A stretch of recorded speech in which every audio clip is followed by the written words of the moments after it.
Good afternoon, and welcome to our Education Forum, sponsored by the National Alumni Association of Spelman College for the Atlanta chapter.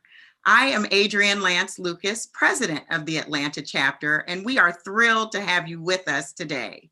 We have an exciting panel set for you all, and we are just going to go ahead and jump in and get started so that you can benefit from the wonderful knowledge of all the panelists that you will hear from today.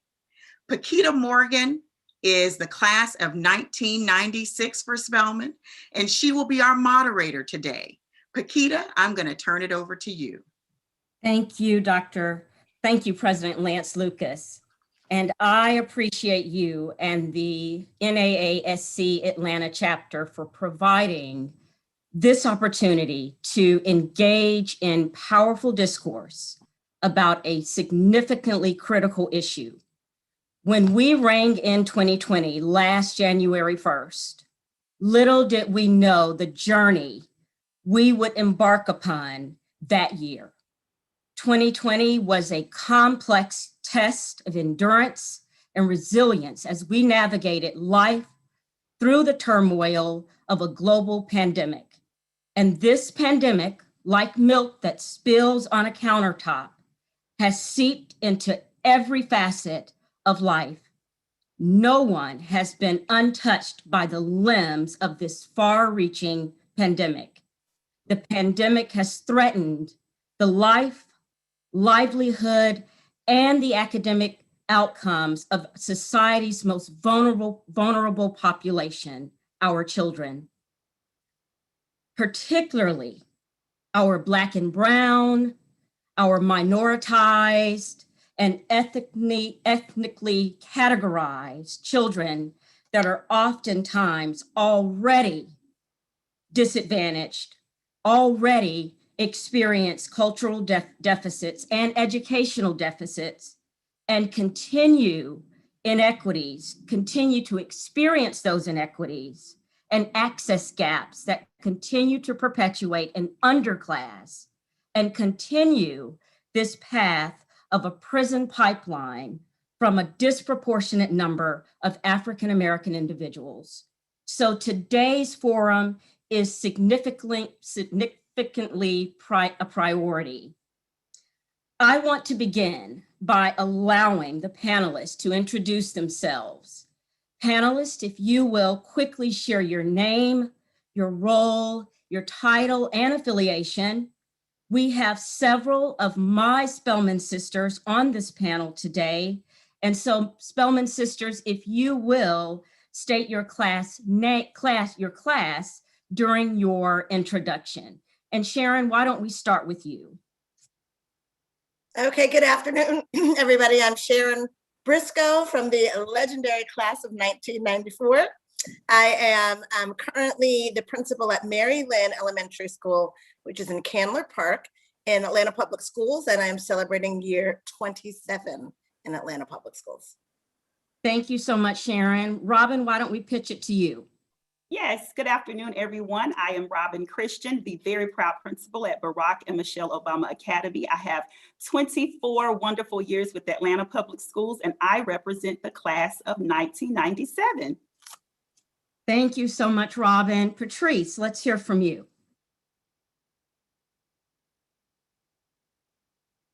And Patrice, I think you're still muted. Hello, I am Patrice Thompson Francis, class of 1990. I am the head of school for Southwest Atlanta Christian Academy, the school that was founded by my parents in 1986. Okay, thank you so much, Patrice. Nicole? Hi, good afternoon, everyone. My name is Nicole Taylor. I am an associate professor in the education department at Spelman, and I'm a proud alumna of the class of 2004. Thank you so much, Nicole. Dr. Gilbert. Good afternoon. I am Nina Gilbert. I'm the director of the Morehouse Center for Excellence in Education. Nate Thomas. Good afternoon. I'm Nate Thomas. I am a founding consultant at Accredited Consulting. I'm also the a former program approval specialist with the Georgia Professional Standards Commission, and currently am program manager for strategic planning and program management at the U.S. Department of Education. Okay. And also, I'm going to allow this individual to introduce herself, but I want to say we are so thrilled that we have a part of this panel today, Dr. Lisa Herring, who is the superintendent of Atlanta Public School System. And so Dr. Herring will be listening in this first part of the panel, but Dr. Herring will also have a more intimate moment after the panel to address some questions relative to the Atlanta Public School community. And so, Dr. Herring, I will let you introduce yourself, but I just wanted to say how much we are thrilled that you are a part of this panel. And I'm not sure. Thank you so much. Yes, I'm here.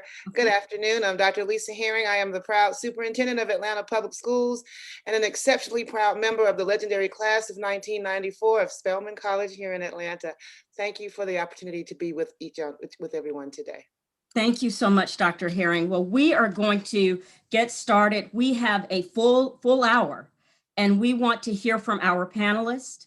And also, we will be monitoring the chat feature as much as possible. We realize we will not be able to get to all of the questions that may come through that feature, but we will try to, as best as possible, entertain some of the questions that that our audience members would like to share. So I'm going to start us right off. A possible running thread for discussion and a major concern for parents, teachers, and the larger community that will run throughout this forum today is this issue of learning loss as a result of the pandemic. Robin and Sharon, you are both principals in the Atlanta area, but with very different school contexts. What do you say to parents who are concerned about severe learning loss? And what are some restorative practices that may help to mitigate this deficit in student achievement as a result of learning loss? Robin, I suppose we can start with you. Yes, definitely. I will say that the first thing as a parent that you can do is to understand that it's not your fault. I think the first time, that parents receive data reports and things of that nature, it can be quite alarming. But I want parents to understand that we're all in this work together. Also understanding that it's about fast forward. I often think the first thing I had to do as a principal was to think about what are those tools that I'll have to think about to do things differently in the wake of the pandemic. And that is, you have to think about what you can do differently. And so for us at our school, we're already ramping up for the summer program that the Atlanta Public School System is about to revamp. And I think that if parents can just take advantage of that and just understand what will summer look like, we cannot erase what's behind us, but we can think about what are those things that we can do fast forward. And so we're already beginning that work in our school district. And I want parents to take advantage of that and to advocate and partner. My community looks very different than Sharon. So those principals and leaders and teachers that are on here today, you have to also be mindful that you have to find a way to reach out.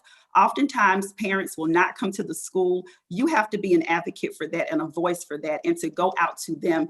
You'll see our school many times out in people's town, knocking on doors to really find those parents that we're having a difficult time, because we want to make sure that they understand just how wide this gap is. Thank you so much, Robin. And Sharon, can you talk to us about what you've observed in terms of learning loss? Yes, certainly. So, I'm at a non-title school, but it's a very high-performing school, and we still have a lot of the same issues that all of the other schools in Atlanta Public Schools, and really, frankly, throughout the world, are experiencing.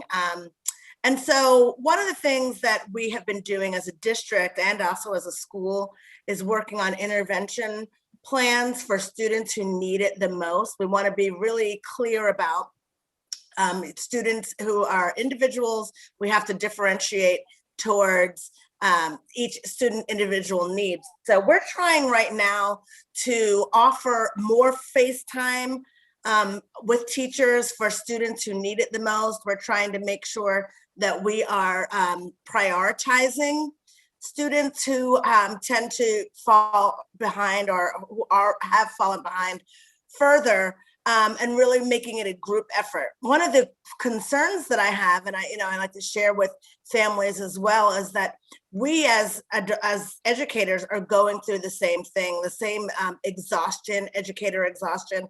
And so I want everybody to, be clear and take it with a grain of salt that, the teachers are spent at the end of this year. They have had to pivot many times to accommodate the various different kinds of models of instruction. We're continuing to do that. But like Robin shared, I just ask people to have some grace and understand that we are all in it together, and let parents know that we will work with individual families to give their students exactly what it is that they need to get. Yeah, well, and Sharon, thank you so much for that. And even though you and Robin do have different school contexts, it sounds like there are similarities with regard to the needs of students and teachers. And I'm glad that you mentioned that. Yeah, certainly there are. I think that it helps us to really even level the playing field when we invest our dollars into technology for students who don't have the same opportunities, and just provide opportunities for loss recovery, information recovery, and at the same time, we're really having to focus on social emotional learning for all of the students involved, because coming up on March 16th, it will be literally 1 year since some of the students have not been inside of a regular classroom. So, we have a long way to go, but I think that if we all kind of, give each other some grace and just keep grinding, we're going to bring our students back up to speed.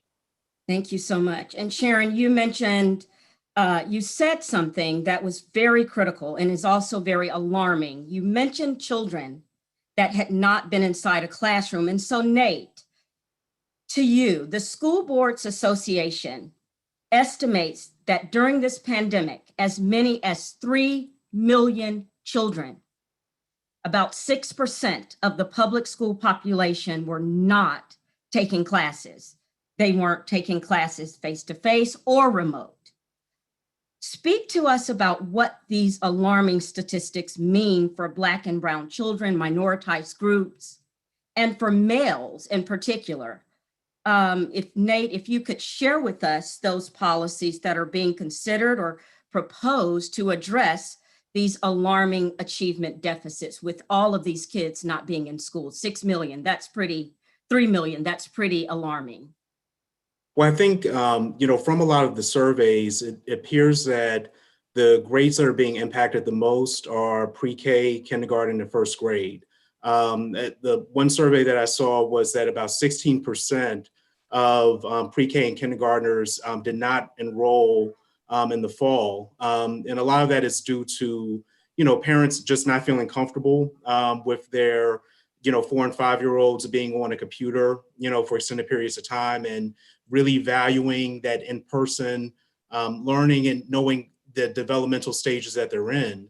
And so those are a lot of considerations of what will that mean when students get to, the age where now they, have aged out of kindergarten and will have to go into first grade, but don't have those those early learning skills that they, would get in kindergarten, in many of the schools. And so I think those are policy considerations that we're going to, school boards and at the local level are going to have to consider of, what do we do with these enrollment booms that will, ultimately happen in kindergarten and first grade next year from students that did not show up and did not have those learning opportunities this past year and this fall. I think some things that, school systems have already been doing that probably we'll see a lot more of, and maybe an expansion of, are individualized learning plans. I think those are really beneficial for every student.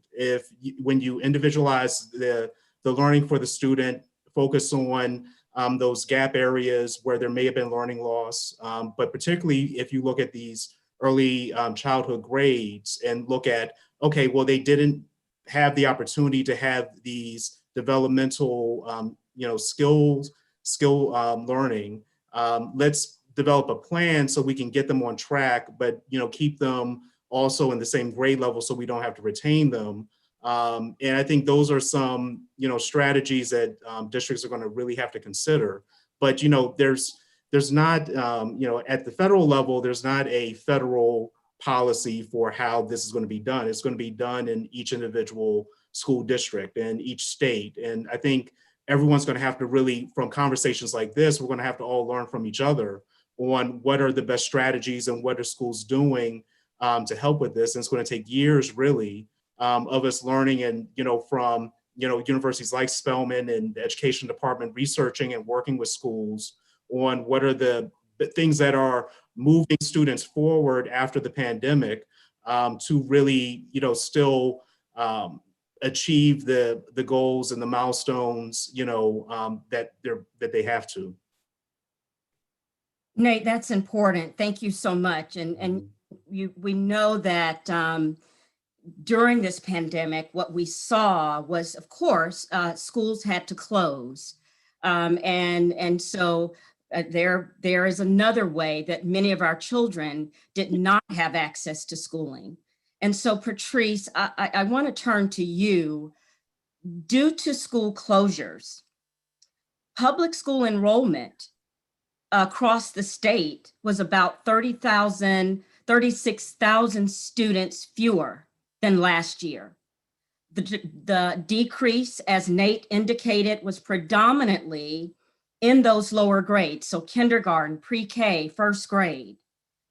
To bypass Georgia's traditional public schools in favor of alternative methods of education, reports have shown that independent and private school enrollment increased at record numbers. First, Patrice, have you noticed that trend? And then second, as more people are vaccinated and there is a return to school, that return to school becomes normalized, do you see those enrollment numbers increasing or decreasing for independent and private schools? So first of all, let me be very, very clear. Independent and private schools cover the gamut of cultures. So it depends really on the cultural situation you're dealing with. And as Sharon and Robin have already discussed, and even Nate mentioned, those cultures are gonna impact anything associated with education. We are a school that services predominantly children of color, period. So just as the public schools had to deal with lack of enrollment, we had to deal with lack of enrollment. Most kids of color live in multi-generational households. We don't think about it, but that is actually the case. And as a result of that, the fear of pandemic spread impacted everyone. Because of physical size and lack of learning, a lot of parents think kindergartners, first grades, pre-Kers can actually stay out of school. They are not as pressed to get them into school. They feel like they can be educated by television. And that has caused a lot of desire for the kids to be maintained within the household. There was not a glut in the Atlanta area. I did talk to other principals. They said they did not see huge increases beyond their normal audiences. None of us had major loss in the kindergarten, first grade like the public schools did, but everybody suffered tremendous loss in pre-K. And that was across the board, no matter what the culture was, everyone said the same thing applied to them. So I think that the way it's being framed may be a little bit nebulous, but when you're starting to really evaluate what happened, it is still going to be a situation that is culturally impacted. Interesting. Nate, can you tag team with Patrice on that question and talk about enrollment patterns from from a national perspective and trends nationally as a result of COVID, particularly for African-American subgroups? So, I think part of the challenge that we have with, national attendance trends is that it's a lagging indicator. We don't have a national attendance database, and so we don't have real-time data. A lot of times there are surveys like, NPR and other research think tanks will do surveys of school districts to kind of get a sense, but, we really won't know the impact of what's really been going on until maybe 2-3 years from now, once the states, report what their enrollment figures are at the end of the year. Mhm. What some of the estimates are, where some of that 3 million figure came from is really talking about, it's really a ballpark estimate. It's talking about marginalized groups. And so it's the center, it's actually the Bellwether Education Group. They came up with that estimate. And what they're saying is that they estimate that marginalized students who are, English language learners, students in foster care, students with disabilities, students who are homeless, are the most likely to not have access to virtual education during this time period. And so, because they are the most likely of students, these are kind of predictors. It's not necessarily backed up, but they're saying they're the most likely to not have the most reliable internet access. They're the most likely to have housing instability. And, they're most likely to, have a lot of different situations where they need the wraparound services that, the schools provide. And without being in school, those services, are not being provided. So they're also the most likely to just not be attending. And to lose touch with school. I saw a report on 60 Minutes where, some high school students, they just stopped, attending because they didn't have a laptop and they had to do all of their classwork on their phone. And they said it was just impossible to do. So they just stopped attending. And so I think, that's sort of the challenge, that there really is, depending on how schools and school districts, I think, it was mentioned earlier about, schools going out and actually knocking on doors and talking, to parents to track down students and check on them. But, if with the eviction crisis and, if that starts up and people moving around and the unemployment crisis, there are a lot of challenges that, marginalized families are experiencing and will be displaced. And if, we don't have a track on where our students are this past year and have not been able to reach them because they never entered into our classrooms and, had that interaction, I think we'll have to really have some discussions and some strategies for how to reach them this next year and how to provide the appropriate wraparound services to, make sure that they feel supported and feel that they'll be able to successfully graduate and accomplish. I think that's what's going to be important for our Black and Brown students, especially. Absolutely, Nate. Thank you so much. You mentioned high school students, and I know that I read numerous reports, as I'm sure we all have, about students having to go to a local Taco Bell or a McDonald's to try to connect to the virtual space, to the classroom. And so you're right. And for many of those individuals, that posed as a barrier.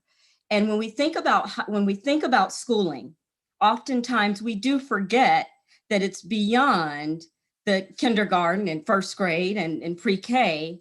And so I want to shift gears here for a moment, because when we think about our high school kids, what's oftentimes next for them is thinking about how, what pathway they will choose into college and career. And so I want to shift gears here and go to our another population, our college students.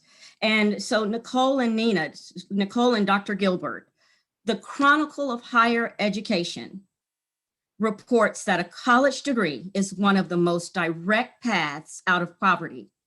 However, as both inflation and tuition rates soar, colleges and universities must address the need to better support a population of students who are interested in college, but whose needs extend beyond the standard financial aid. What are colleges like Morehouse and Spelman doing to attract and retain underserved students and who have perhaps been the most affected by this crisis? Sure, I will begin. So yes, I think we can all agree that the probably most direct path out of poverty is through higher education. But I don't think that means specifically that a student has to pursue a four-year college degree, right? So for those who want to pursue other trades and other skills, making sure at the K-12 level that they are exposed to other opportunities in some experiential way through internships, on-the-job training, especially for those who don't see college as an option. However, I do believe strongly that every student should be prepared for college. I don't waver on that. But for those for whom college is economically prohibitive, right? What do we do? So especially during this time, during COVID, we did see a decrease in enrollment. And we also saw students who were directly impacted because of their parents' loss of income, their inability to pay. So we were fortunate to receive quite a bit of philanthropic support as it's Spelman for those students who might need scholarship support. So, we're constantly looking for ways to support our students who need that support, who are already at Morehouse. But we also have a focus on students from economically disadvantaged areas who want to attend Morehouse. One of our benefactors was Reed Hastings. And so the scholarship that's been put in place is the Michael Lomax Scholarship, and it specifically supports those students who are coming from these underserved communities. Nicole, did you want to jump in there as well? Dr. Taylor? Sure. So similar to Dr. Gilbert was saying, I think I can just touch base on just the gifts that have been received and how you can really see just the generosity that a lot of corporations have had during this time. And it's just been amazing. I know Spelman and Morehouse and many other institutions have benefited from it. We also recognize too that, how do we do all of these things, but also stay financially strong as an institution? Because the reality is we will come out of this. So things like, tuition freeze and not raising tuition or discounting tuition, those are things that we have definitely been able to put into place to support our students. And then just kind of touching on retention, one of the things we want to keep in mind is it's about the connection, right? So when we're trying to think about retaining our students, we're not just trying to retain them financially, but more so just what can we provide to them? So in things like we still are offering students internships. People are still looking for students for internships to help support them. And it seems as though there are even more internships now, but they're all virtual, which has been great. So regardless of where our students are, they've been able to take advantage of that. So really, just when we think about retention, I know for Spelman in particular, we've just really added initiatives that will really support the students holistically, whether it's emotionally, whether it's academically, whether it's financially, because at the end of the day, all of us, as it's been stated before, we're all in the same position and we're really just trying to do the best we can. And we're really just trying to, it's almost like, building the plane and flying at the same time. But we're really just trying to figure out anything and everything. And we're fortunate to have really been blessed by those who want to support our students as well. Dr. Taylor, while I have you, Spelman, of course, is an all-female institution. The pandemic resulted in what is being coined shepression, women leaving the workforce at alarmingly high rates to homeschool or care for kids that were not able to attend in school face-to-face. Given that this forum is being hosted by the NAASC Atlanta chapter with a particular interest in the lives, well-beings, and livelihoods of women and girls, what are the implications of she-pression on how women and girls are educated after the pandemic? And then while you're thinking about that, Dr. Taylor, I want to also have Patrice and Robin to also think about how do schools, and Sharon, you may jump in here as well, how do schools then help to reconstruct the pipeline into careers for girls and women? So Dr. Taylor, I'll start with you. Sure. So one of the things I think that, especially as a faculty member, we realized really quickly is that you do have a lot of the young girls who went home and they literally assumed the position of almost like a mom because they have, younger siblings. So now they have to take their college classes, but they're trying to help their younger brothers and sisters do homework and different things like that. And they're out of that college space where they have the focus and the concentration. So I have personally seen just the impact it's had on my students. And one of the things I think we just really need to consider is, really take into consideration the emotional and the mental aspects of all of this. When we are looking at the academics, that's just one part, but we cannot readily expect a student to really just be all into their books or into their work if mentally and emotionally they're just not present. So really just coming up, I think this pandemic has really just shown us that we really do need to consider holistically just how we educate a young woman. And I know Spelman, I can say this from an alumna perspective, but also faculty, I feel like we have kind of always been at the forefront of making sure that we holistically prepare our young women to go out into the world and to just be very balanced. So I think that's one of those things to combat it. We need to really just look at these students and these young women as this, you have different roles that you're going to have to play, in society. And really just kind of touch on all of those areas, if that makes sense, and just really provide tangible supports. So not just saying, oh, well, here's the counseling service, but say, okay, the counseling service is offering these direct workshops, just really kind of putting it out there so that they're able to really take hold of what the offerings that we can possibly use to just really build them up. Okay, thank you so much, Dr. Taylor. Patrice, do you want to speak to this in light of the she-pression? How do schools reconstruct the pipeline for women and girls into careers? Well, part of what has happened, just as Dr. Taylor mentioned, is that the she-pression has expanded into a variety of other needs. Specifically that I'm seeing is mental wellness across the board has been heavily impacted. I sit on the board of a well-known national mental health and wellness organization. We were slammed within a couple of weeks asking questions on how to handle students. And the predominance of the students that were really having challenges, not at our school per se, but nationwide, were girls. And the girls were thrown completely off because they were involved in so many things that got completely shut down.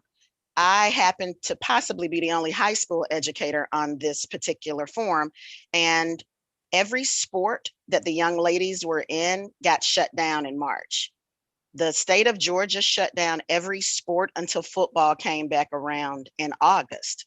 So when you lose that social dynamic of interacting, it becomes huge. Now, most girls of color are used to balancing household responsibilities with whatever their learning is, period.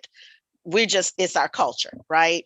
But in this particular dynamic, just as Dr. Taylor said, a lot of them became the mothers, and they had to pivot from their own education into helping all of the younger siblings. I can attest, we had one of our Spelman sisters whose brother and sister were students at our school. She literally had to pivot completely and take over because her mom was a nurse. and nobody was at home with these students. So I know that this is very true, and reconstruction is going to take time. Nate has said it multiple times. We are in a delayed format, and I believe that for us to project too quickly will actually cause us to go backwards a lot faster. Learning from our own history, I think the key for all of this is a spirit of patience, understanding that God allowed this, therefore we are in it. And until we're able to really see the other side, hindsight can't be anything other than 2020. We're all literally on surfboards in the middle of the ocean with no waves. I mean, everybody, they can say what they want to say, they can sound the smartest, but everybody had to jump on the surfboard and ride the wave. I mean, it's in every piece of our world right now. And everybody's been impacted by this. My husband works for a very large international firm, and he was home in February before the rest of the world was called. And he said, "How long are you all staying in school?" And I looked at him like, "What are you talking about?" He said, "We're out." And I said, "What does 'we're out' mean?" And he literally said, "We just moved into a brand new building in Midtown Atlanta, and we have been in that building for less than 5 weeks. We're out. We are not coming back anytime soon." And that's when I actually paused, because of course, at that time, the governor was not fully acknowledging everything. You know, that person number 45 wasn't acknowledging anything. And so we had to, I think every educator had to start saying what's happening right now. And because of that, most of us were thrown into the deep, and we had to either decide we were going to sink or swim. So reconstructing a pipeline, maybe getting ahead of ourselves right now.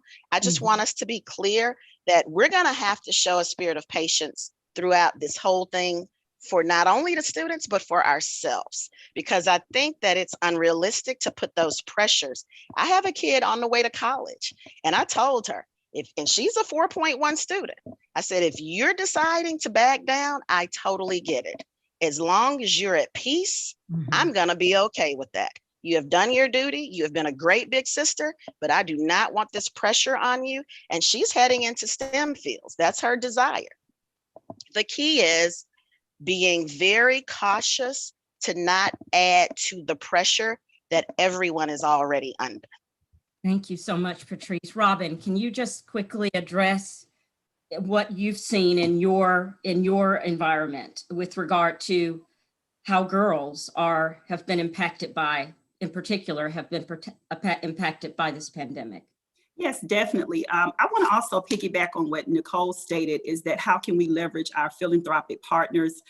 We have a moral obligation to continue to, and I call it to swim and to thrive in our schools, because like for our school, we are really the only hope for our students.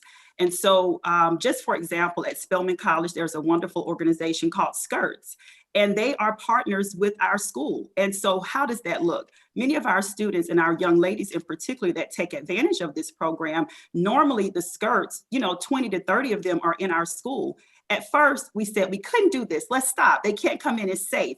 But so what we always say at Barack and Michelle Obama Academy is, how can we recreate this? So guess what?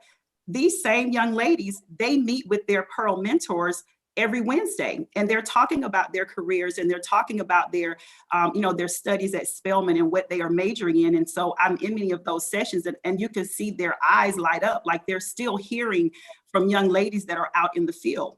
Another partner of ours, Kilpatrick Thompson law firm, the female attorneys are meeting with our young ladies in elementary school, talking about their careers in the law field. So you can still leverage that, but you have to be innovative. But we still have a moral obligation to this, because what you don't want to have is what I call a new lost generation. We hear about the lost generation, and there's going to be this new lost generation that went through COVID for 2 years. So, we're in this forming, storming, norming phase. And so what we've tried to do is to find out what are those innovative ways that we can still save that. Like in our after school 21st century program, we still have our girls in coding. And so they're learning about those different careers, because because like many of you all stated, they are the caregivers at home, but it's also about making sure that you develop our students, especially our young ladies, as the whole child. Thank you so much, Robin. Dr. Gilbert, we've talked a good deal for the last couple of minutes about girls and women. We know that you are the director of the Center for Excellence of Education at Morehouse College, and just an hour, your connection with me, and as we plan and together, I am just so excited that you are at the helm of that center at Morehouse.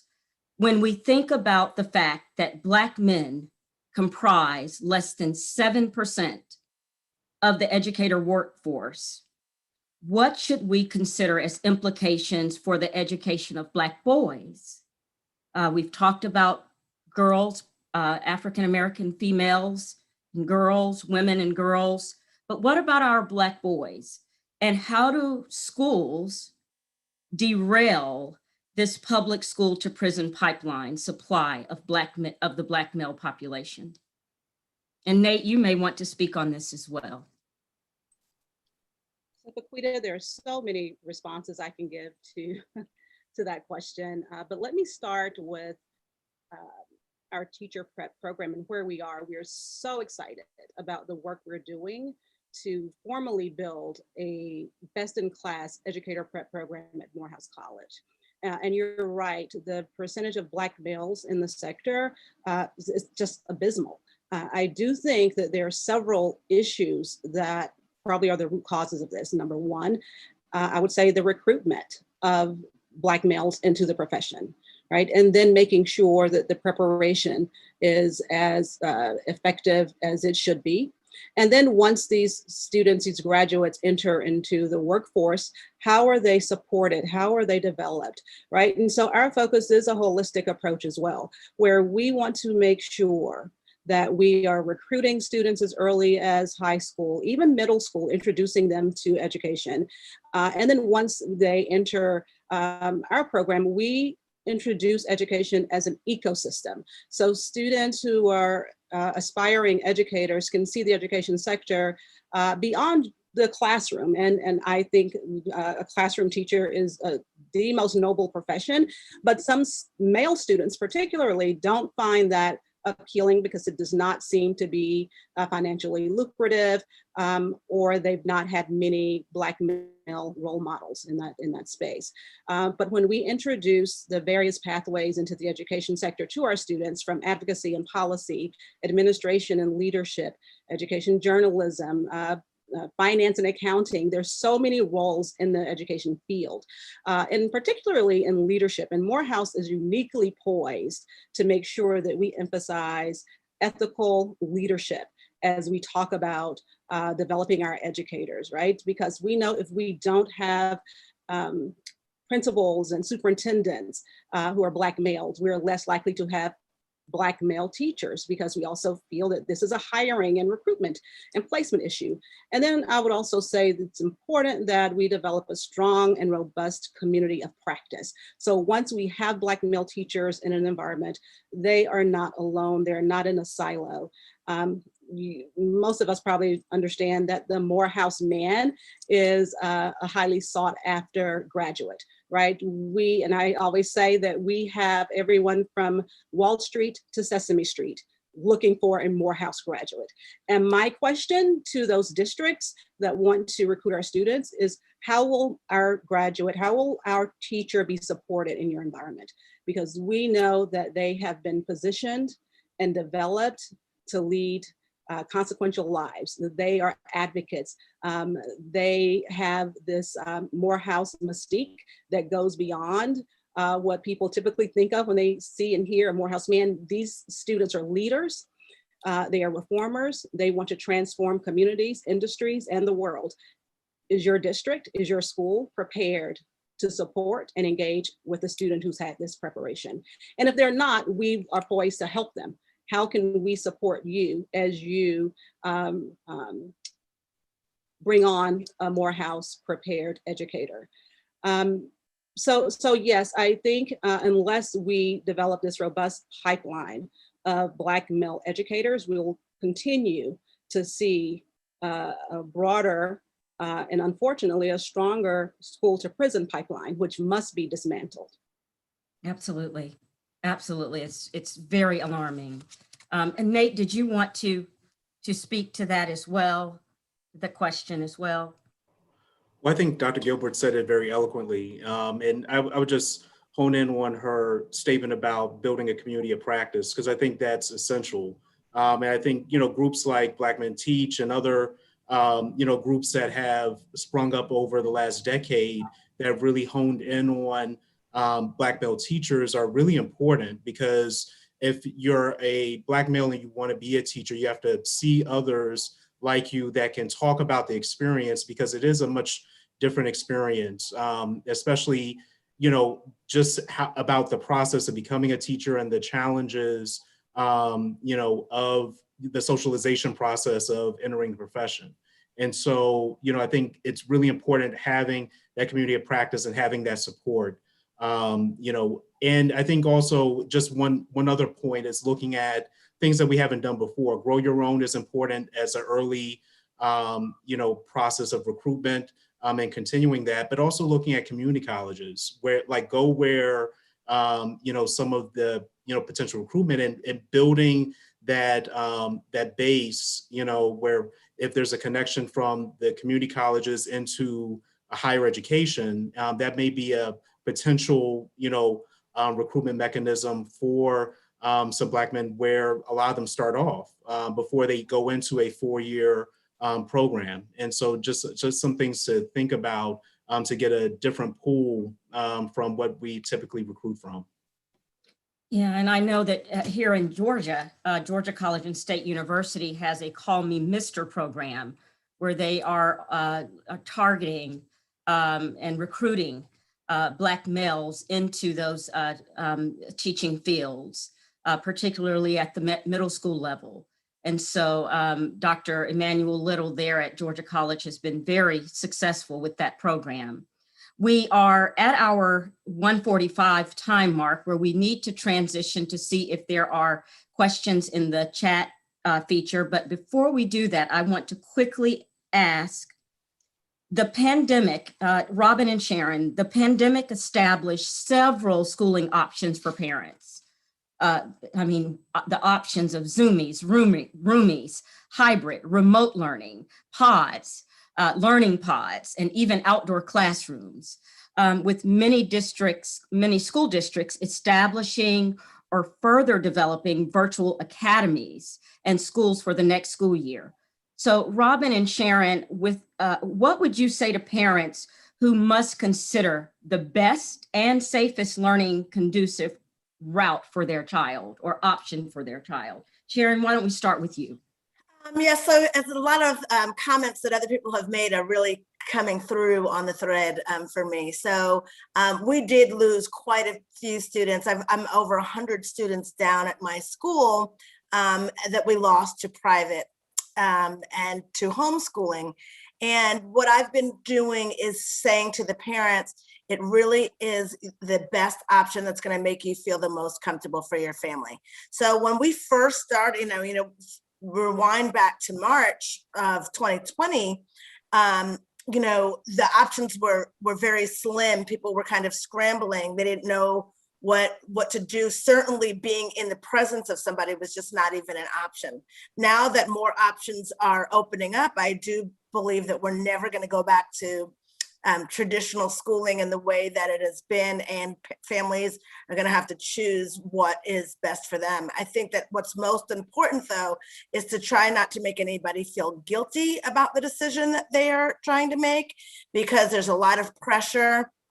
And the same goes with teachers. There's teachers who qualify for telework status, and so, you know, you have to do what's comfortable for you, because if you send a student who is anxiety ridden to school because they're worried the whole time that they're going to get sick, then they're not going to perform at their best.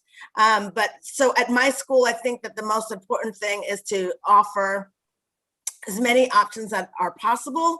And also we're focusing on an equity-based model where we're trying to make sure that the students who need it the most have the opportunities for the most face time in the building. So I say to families, what works for you within reason, but the thing to not do is to just not show up at all. Thank you so much, Sharon. Robin, what's your take on that? Well, serving a vastly different community than Sharon, I want all of my students to return face to face, and I know that she, echoes that as well. But what I have found is that, and I know there's an article that came out last week in the New York Times that talks about parents from marginalized communities, poor Black communities. It's not about them just not wanting to send them back. It's a trust issue, and it's a deep, deep trust factor in that. And all of the parents that I serve are dealing also with housing displacement, homelessness, eviction. So there are layers to this. But one of the things that I've had to do is to, and I'm sure there are many principals on here, is I have to reach out because I have to get on the phone, and I have a caller team where we actually pick up the phone, because at our school, which is very different than Sharon's school, I only have 25% of my students that are in the building each day. And for those students that are in the building during the day, that's fine. But those virtual students who are not coming on, who don't have the supports at home to really navigate this learning process, I really need them in school. And so what I have found is that if you just pick up the phone and talk them through it, some of the parents will, they'll come on over to the face-to-face. But I will tell you that most of them are still choosing virtual because they just don't know what that looks like. And if you notice, many of the families, that are in our communities, the African-American community, we have experienced COVID at alarmingly high rates. So we're already very heightened. And I'll leave with this, is that the only thing I ask my parents is that whatever option you choose, is you do that option well. So if you choose virtual, do virtual well. And so at our school, like many of the schools across Atlanta Public Schools, we provide learning kits. So everything from what does that child need in the virtual space in PE? What does that child need in the virtual space in drama? And so I say that all to say, if you choose virtual, do virtual well. If you know that you don't have the supports at home with virtual, then that may not be the best option. And as a leader, we're currently working on a video. It's called The Day in the Life of a Face-to-Face Student. And we're hoping that, because parents can't come in the building right now because of safety, we're hoping that once we put that video out and they see from the time a child gets off the bus, all of the mitigating things that we do to make sure that we, cut down on that. And of course, I'm sure Dr. Herring will speak about it, but selling, hey, we have surveillance testing here where your child can get tested, and we know that we're keeping that safe space. So I just say all to say, please make sure that whatever option you choose, that you do that option to the best of your ability. Okay.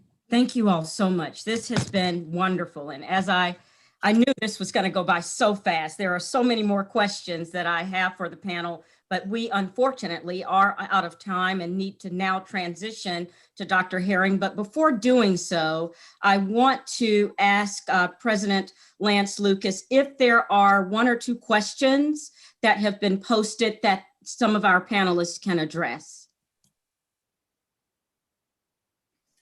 Yes, Paquita, and this has been fantastic. A lot of the questions have already been asked and answered, but there are a few that we'd like to address. And this one I think is relevant to each of the people that are on the panel at this point. The question is, how many teachers are we seeing that are leaving the profession due to COVID? So we spend so much time in preparation for entering into this noble field. And now we have this new encounter. So what are we seeing?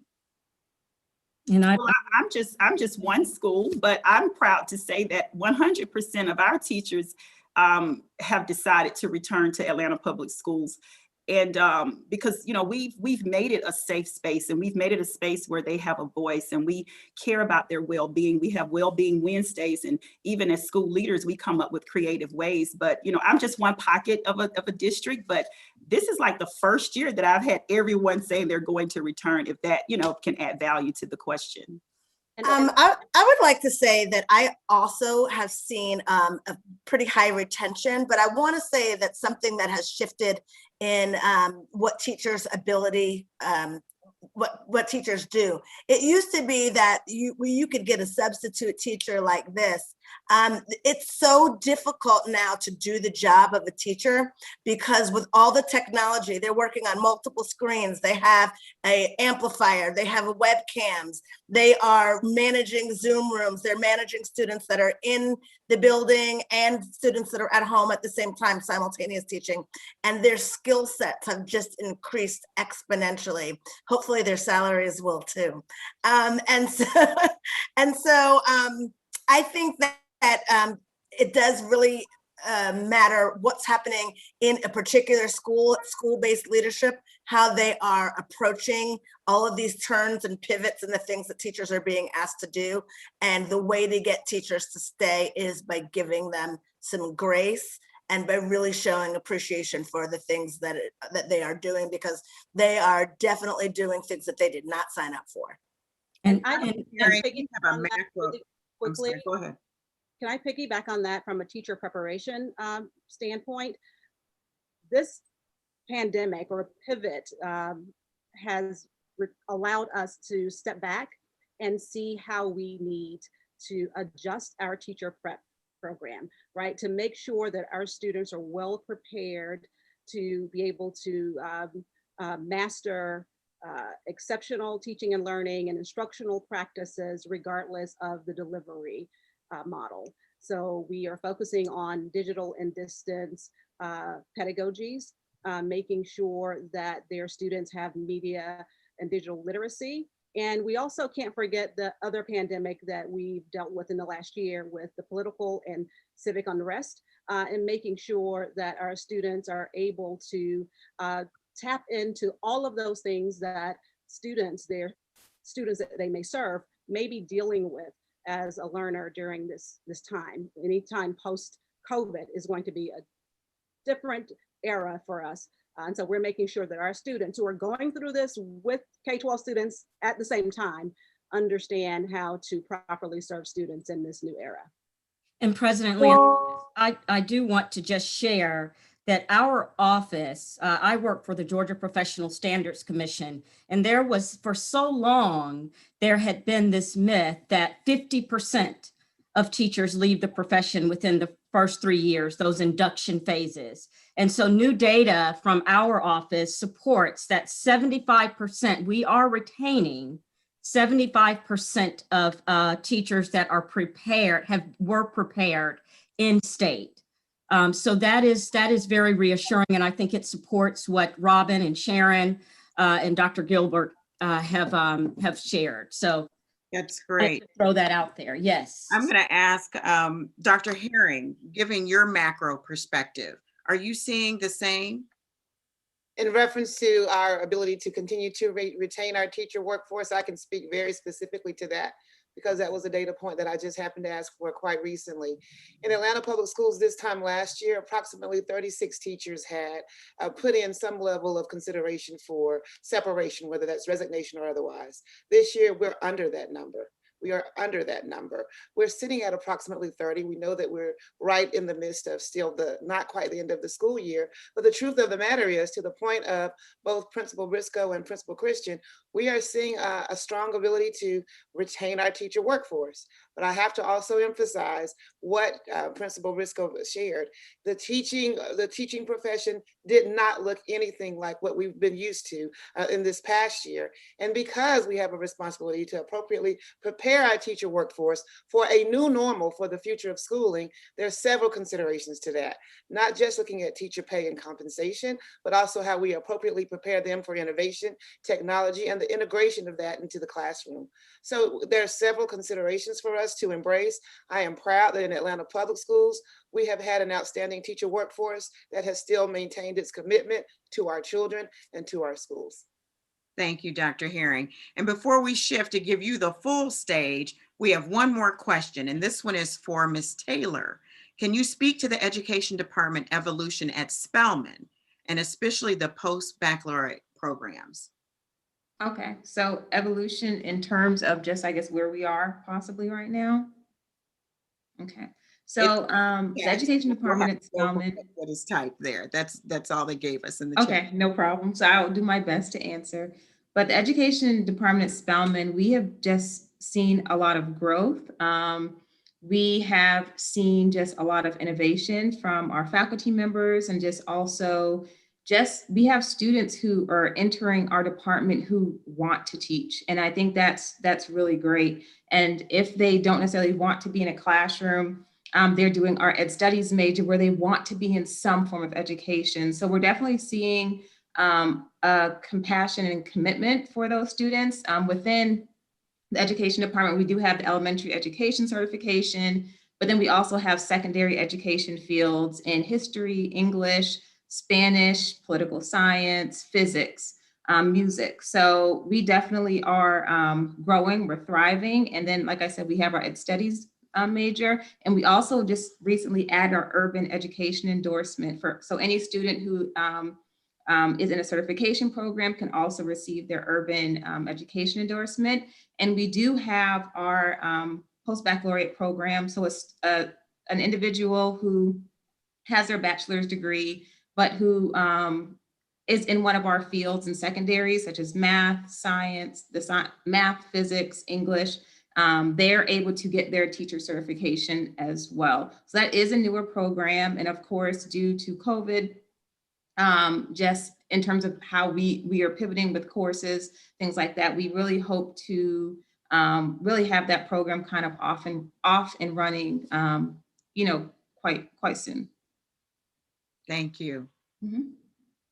Paquita, that concludes this portion of our forum. Yes. So what I'd like to do is, on behalf of the NASC Atlanta chapter, thank our panelists. You all were outstanding. Everything from agency representation, independent schools, public schools, and of course our higher education institutions. Thank you so much for your participation. Yes, thank you so now much. Turn it back over to you, Paquita, to have Okay. your conversation with Dr. Herring. Okay, and as we transition, I just want to plug one event that is being hosted by NAASC Atlanta. Governor Kemp, as we know, has proposed legislation related to his Teachers First Act to strengthen Georgia's teacher pipeline, including pathways for veterans, ease of certification, and enhancing HBCU teacher prep programs. The NAASC Atlanta chapter remains committed to these issues and invites you to consider joining Spelman Day at the Capitol on March 1st at 11 o'clock a.m. And you may find information relative to this event on our chapter's Facebook page. Those alumni that are connected to the NAASC Atlanta chapter should have received a special email link. And so we encourage you to take part in the Spelman Day at the Capitol. And so now, Dr. Herring, thank you so much for joining us. And again, as someone that when I graduated from Spelman in 1996, my first inroads into the education profession was via APS. And I tell anyone that I believe that my career has been so successful because of the training and that I received during my time in the Atlanta public school system. So welcome. We are so glad to see and refreshed to see you take the helm of the superintendency there at Atlanta Public Schools. My sister is also in the Atlanta Public School system up there at Jackson Elementary School. So we are big supporters. Both of my parents retired from APS. So Dr. Herring, many people watched, including me, incessantly, and applauded you for standing firm on your decision to keep kids in virtual learning environments, particularly when there were several school districts, local surrounding school districts, that were going back face-to-face. But you did receive some pushback. And interestingly enough, the pushback wasn't necessarily from those parents of kids that were most disadvantaged by virtual or remote learning. It was, I believe, the more affluent parents raised greater alarm. Why do you, first of all, do you agree with that? And if so, why do you suspect the parents whose kids lost most in virtual learning were the least vocal? Was it that they were vocal, but weren't connected to the right special interest groups or media outlets to make their voice heard? So thank you, Paquita, for the question. Let me just start out by also anchoring my appreciation of the opportunity to be a part of this conversation. I think it's mission critical. I also want to just acknowledge that just like you, my entire journey in education started because of my choice to not only choose Spelman, but because of my introduction into classrooms by virtue of Atlanta Public Schools by the then Ed Department Chair, Dr. Gwendolyn Middlebrooks. And so I totally appreciate, and that resonates with my journey. Now let's just jump right into my most recent transition as being superintendent in APS beginning July 1st during the midst of a global pandemic. And I want to acknowledge by saying it was not an easy decision, but a necessary one, to say that in APS, we would start our school year off virtually. And so we did. You are correct that publicly what could be seen by the majority in terms of whether you were driving down the interstate and happened to catch a billboard that was specifically designed for my attention and that of the school board that said open our schools back up, or if it was just the vocal community that we might have seen on the news. There were parents who were on different sides of the fence. I'll be clear to say that at the onset, the vast majority of our population supported being open, being closed, and being virtual as it relates to instruction, closing the buildings, but having learning take place virtually at the beginning. But as we pushed after the first several 6 to 9 weeks, there was a shift around expectation in terms of how we might engage. Your question is specific, and relative to what was publicly seen, we saw a population of voices that were not in support for a continuation of virtual. They had more resources than other parts of our community, and that was a part of the difference maker. Their resources allowed for them to be verbally and visibly seen in ways that other families did not. I will tell you, though, that there were lots of communications that came through in other ways by way of letter, email, and telephone calls over the last several months from August to December. Why then would there be families for whom we did not hear from? Well, that's for several considerations. I think some of the obvious is we think about socioeconomic disparities, access to resources that allow for consistent communication, or even past practices relative to how parents have chosen to engage. I have been pleased that since I have arrived, and perhaps even before my transition, we've been focused on how do we reach families who have historically been disconnected.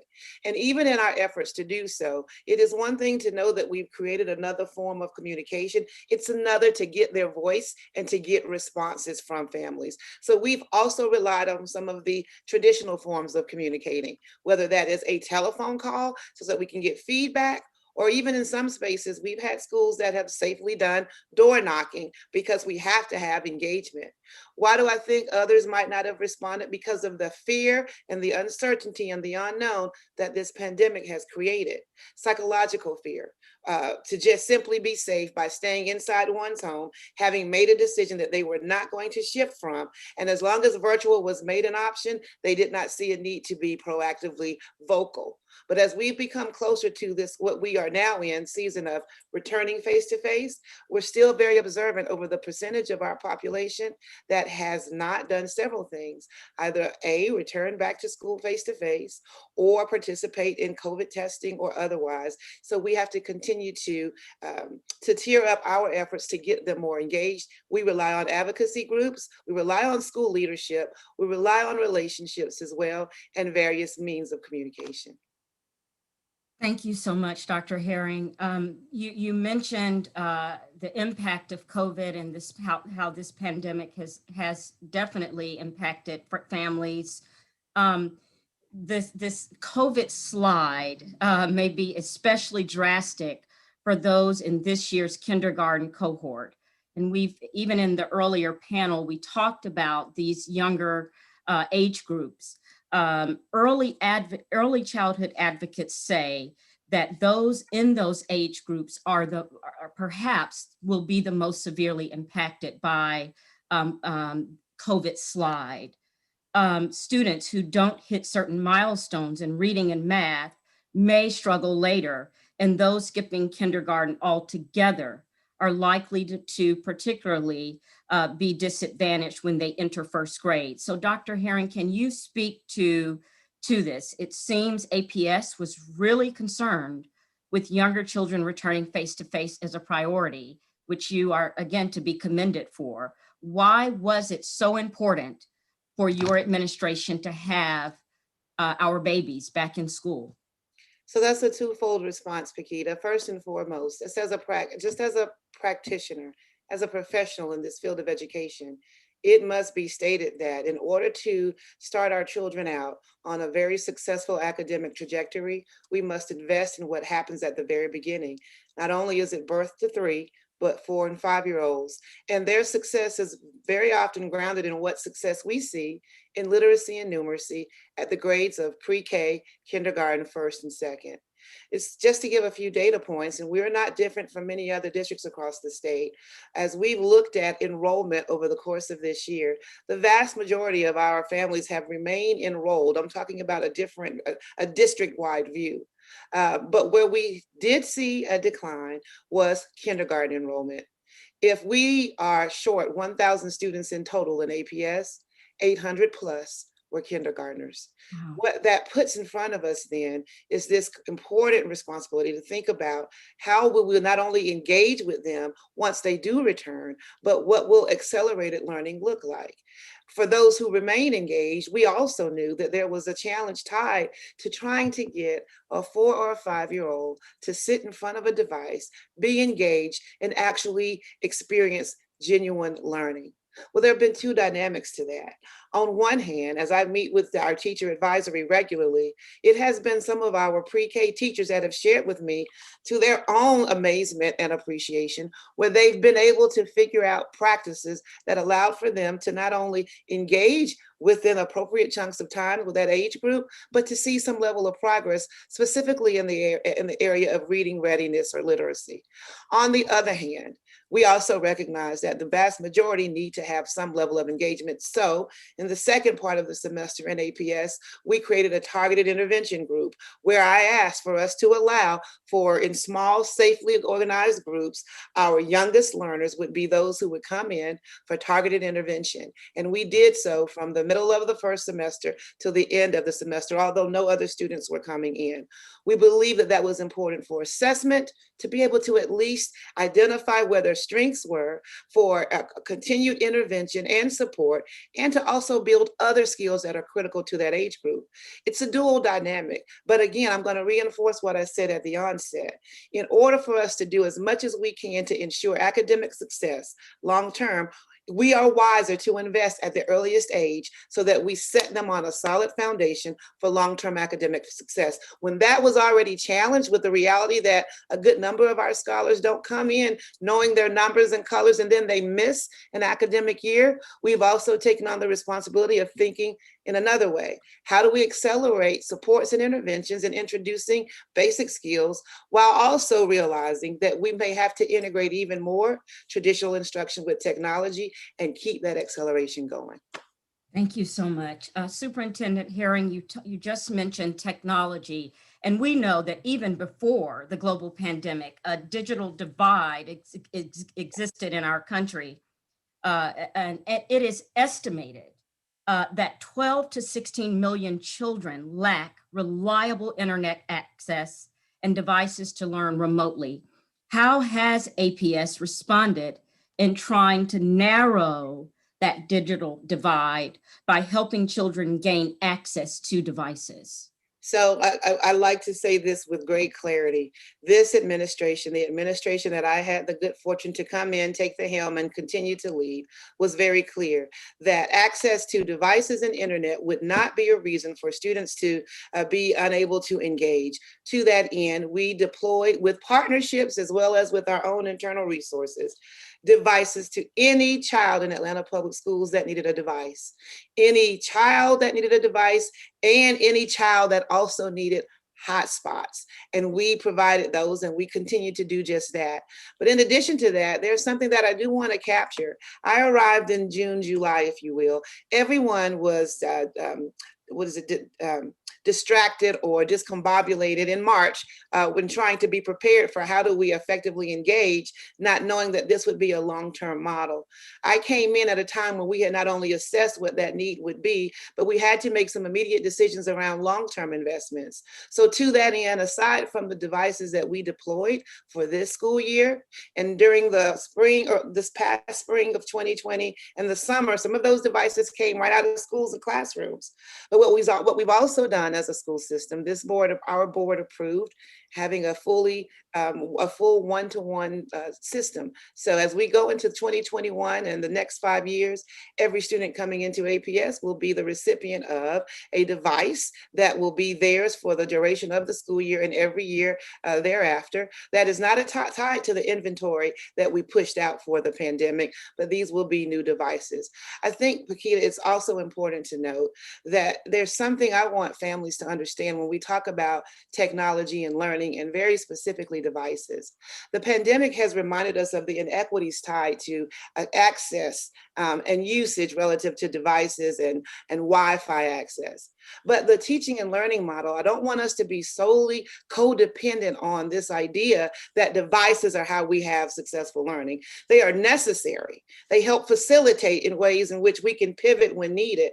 What I really want us to focus on as we move forward is the integration of technology platforms, and teaching and learning and standards-driven instruction and pedagogy all at the same time, so that as we prepare for the future, we realize that there's a place for all of these factors to come together to create a more innovative approach to teaching and learning that allows for us to have anywhere, anytime learning. I love that. I love what you're saying, and you're right. A device, a technological device, only enhances That's correct. the instruction that child receives. It definitely, when we think about technology, we have to think that there is still a critical role of that teacher and that teacher's engagement with that student. Dr. Herring, Governor Kemp, in that vein, Governor Kemp outlined several plans for strengthening the teacher pipeline. And we've talked about this teacher pipeline throughout this panel today. Did you observe a high number of teachers saying, listen, I'm out and resigning? And how does the profession do a better job of retaining its teachers? Yes, I appreciate that question. In Atlanta Public Schools, what we observed most is a high level of anxiety and fear tied to the realization that at some point we would need to come back into the brick and mortar. I too was extremely concerned around whether or not that fear and anxiety, and even the request for the teachers to take on the responsibility of simultaneous teaching, would turn them away from the field altogether. To be very specific, as of this academic year, what are we going into March? Just going into March 2021, we've only seen a separation request regarding the teacher workforce of 30 individuals. Last year, this time, that number was 36. I think what we are all experiencing, Paquita, is just this transition of how the pandemic has played its role on us in our professional day-to-day, in our psychological existence, and where the two come together around anxiety and performance. But I think the other layer to that is protection, safety, and value. So the other part of your question is, and so what are we doing to not only retain, but prepare teachers as we move into 2021 and subsequent years? We have now spent perhaps the last 4 to 5 weeks asking our teacher workforce to do what we do call simultaneous teaching, where there are a cohort of students who are safely positioned within their classroom, but then there's another cohort that remains virtual. And I heard the term earlier, roomies and zoomies. The question is, what will that really look like going into August 21 and the next several years? whether there's a pandemic or not, our training needs to change dramatically around, and you'll keep hearing me say this word intentionally, the integration of technology into teaching and learning. That's not a new practice. It's just simply one that was not fully embraced across public education. There were systems that had done just that and had partnered, and when it was time to pivot, pivoted easily. That's an opportunity for growth and development. I think what I also would emphasize regarding how we can show extreme value and appreciation for the recruitment and retention of our teacher workforce is appropriate compensation, particularly asking them to do things that they've never had to do before, making certain that we provide the most up-to-date, adequate, and innovative professional development, and also allow teachers to be critical thought partners and co-creators around the growth of their profession. Because I think the mistake we oftentimes make is that we can execute decisions for teachers, but not with them. And that has not been the position of this administration now that I have the opportunity to lead. And it is not going to be our long-term goal to make decisions without them. And then finally, we've got to vision cast for reconstructing what the classroom looks like. So this visual behind both of us is not necessarily the classroom of the future. And I do believe both our teachers and students have a sense of what that might look like or could look like, given the world we've been in for the last 12 months. And Superintendent Herring, this is perhaps my last question, but I love what you are, where you're taking this group in terms of technology, and you've talked about budget, and you've talked about financing, you've talked about teacher retention. I 2 weeks ago attended a lecture series where Dr. Gloria Latson-Billings asserted that the global pandemic provides an opportunity for education in our country to be reimagined. That word is constantly cropping up, reimagine. So I know I know that we can't predict what will happen. Well, we could probably predict, but we can't really say what the future will hold. But you are a visionary. And so what does that mean? What do you see? What changes in education do you see in the next 5 to 10 years? Do you envision that schools will look differently? So let me I don't know if you heard my reaction. When you said the word reimagine, it pulled something out of me. And I'm going to tell you why.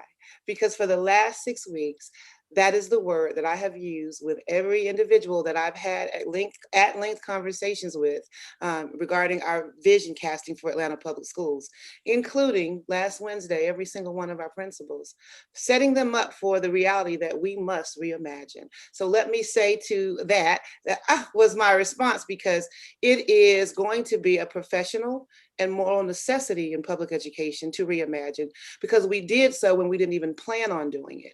Right. Now that we've experienced that, shame on us if we move forward thinking that we simply fall back into a traditional practice of engaging young people who were already technologically savvy and were already curious about how might they do things differently. We've shown them that we can, and now we must prepare ourselves to do that even better. So what do I believe it looks like? So I believe it's several facets to it, and because this conversation won't allow for me to list all of them, let me just give you a snapshot. The first one is simply tied to anywhere, anytime learning. I believe we have to revisit what the school calendar looks like and what classroom engagement looks like. That the classroom isn't just inside four walls, and that we've shown ourselves that even in the way that we've engaged. That devices are necessary, but not to be used for substitution, not to substitute themselves for textbooks and worksheets, but to help facilitate the learning process so that both teachers and students are thinking about how they might recreate not only the teaching and learning model, but recreate ideas that we've not, or create ideas that we've not even conceptualized. I believe that the teacher is the facilitator of learning, and we'll move away from being the sage on the stage in front of a chalkboard or a Promethean board just talking, and that classrooms will absolutely not be committed or be confined to just a concrete floor or a hardwood floor, desks and walls, but that it will change. Most importantly, I think it will call for us to look at whether we are committed to assessment for learning by saying A, B, C, D, or F, or will we focus on mastery? And when children meet mastery at a certain level, how will we assist them to transition from one grade level to the next? And how will we define what mastery and proficiency looks like? Finally, I heard several conversations anchored in equity and access. And I really want to lift that also in the future. I am especially excited about looking at our curriculum and how we will provide curricula that is not just focused on one particular culture, but that we diversify in that regard, that we look at the capacity for our children to be proficient in reading and math well before they hit second and third grade because of our ability to provide access, and that our teachers are trained to be able to be master teachers, whether they're standing inside of the school building or whether they are sitting in a different space but still have a class in front of them. There are many, many more components to that. But I would also say this: if our core business is teaching and learning, and our end clients are our children, our end goal is to prepare them to be successful once they leave us. Absolutely. We don't even know the careers that we're preparing them for, right? For the class of 2027, et cetera. So that being said, we must teach and learn in that same capacity so that their ideas are able to be ignited in ways that they can create and be owners of their own intellectual property, whether they are 4 years old or 14 years old. So we have to look at also our career pathways, what our offerings are in that regard, and meet this world of technology and innovation in a space where our children can leave us not only credentialed and certified, but perhaps even working before graduation hits. Right. And we might have our own little set of, and I hate to say little, but our own set of little in terms of little people, entrepreneurs as well, and coders and app developers before they graduate, because that's already happening in society. We've got catch up to do. That's what I think reimagining requires, but it also requires that we help and that we do that to scale, but with a sense of urgency, because our children deserve just that. Absolutely. I love what you've said about how you're right. We have no choice but to reimagine. And it is important that our kids, our babies, become these global citizens. Someone posted that in the chat feature, and I love that word. And so I love the potential. Yes. Reimagining education, reimagining teaching and learning, that the potential that has and the impact that will have on our kids, especially those individuals that are that make up our minoritized groups. Absolutely. Dr. Herring, you have provided really excellent insight and perspective today. And based on what I've heard, I am so excited. The future really does look bright there in Atlanta Public Schools. And I applaud the efforts that you have engaged in and will continue to engage in. And I am so happy and thrilled to call you my Spelman sister. I do want to turn it over to President Lance Lucas, who may have questions from the audience and participants in the chat feature. President Lance Lucas. Yes, thank you, Paquita, and thank you for this second portion of this session, which has also been equally as powerful. So we have a question here, and Dr. Herring, there's been a lot of conversation about how well we've been focused on the children. This question is actually about our teachers. Yes, ma'am. And how was childcare, the issue of childcare, addressed for the teachers coming back into the classroom? Yeah, so that's a great question, and it's a very easy response. We believe that was a priority for APS to partner with others to be able to provide for our teachers direct costs to help offset, or direct funding to help offset the cost for childcare. So our teachers in APS were able to not only identify that if there was a need, but to receive directly from our Human Resources Department funding to help take care of childcare, particularly for those teachers that identified a significant need. To date, and I don't want to misrepresent the data point, but we've been able to provide childcare assistance for a good portion of our teaching staff that identified a need for that with this pandemic. Great. And this is the next question in the chat. This is simply, is the plan to return face-to-face 5 days a week going into the fall? And it's really, this question is anchored on Governor Kemp's work that is not a directive, but his intention. Can you speak just a little bit about that? So let me speak with clarity around where we are and where we are not. So currently in Atlanta Public Schools, I guess it's not a secret at all, we do what is a 4-day engagement. We have our children in front of us for those who've elected to do face-to-face instruction Monday, Tuesday, and Thursday, Friday, with Wednesday is what we call asynchronous days. So there's 5 days of learning, but 4 days of face-to-face option. We're not prepared to speak to what it will look like for Atlanta Public Schools. We are aware of both Governor Kemp's positioning as well as President Biden, as they've talked about schools reopening across the country. As part of the inability to speak to that with specificity is tied to our continuous need to monitor community spread data and what that looks like. I will say, however, that in Atlanta Public Schools, we take great pride in the efforts that we've put in place for the mitigation of safety and health risks. We're one of the few we're the only district to our knowledge that has surveillance testing that occurs weekly. And we also have our own COVID data dashboard that we use to identify how children are placed inside of the classroom. But when those numbers start to increase for individuals who will be inside the brick and mortar as we look at reopening in different phases, we're closing out our last opportunity for parents to declare their intent. We will have 2 options for summer engagement, and we will see what it will look like once the fall hits. With COVID showing also different variants as well, we're simply also embracing greatly the guidance of health experts around being able to make the best decisions. I will say this also, in APS, we've said repeatedly, once we see over 60% of a school's population saying they want to return back into face-to-face, we work very strategically with them to help modify the engagement schedule. So parents should hear this. Even if schools were open 5 days a week for 5 days of face-to-face, it may not be the same cohort of students each day, depending on the percentage of students returning, if we had to still maintain the CDC guidelines around social distancing, making certain that our buildings are disinfected and cleaned, and that we've also maintained all other practices. So it's a hard one to answer. I just want to give a little background to what all goes into those thoughts. Thank you. And so, Dr. Herring, I have the last question, and we do this every time we have these sessions. As your Spelman sisters, what is it that we can do a better job of in terms of supporting you and the principals within the Atlanta Public School system? So I'm going to receive that question and share the following. As we were engaging today, and I was listening as well, you had 2 of our Spelman sisters that represent 2 dynamics of our demographic in Atlanta. Both Principal Christian at Barack and Michelle Obama and Principal Briscoe at Mary Lynn. And you heard different conversations around the engagement of their communities and their families.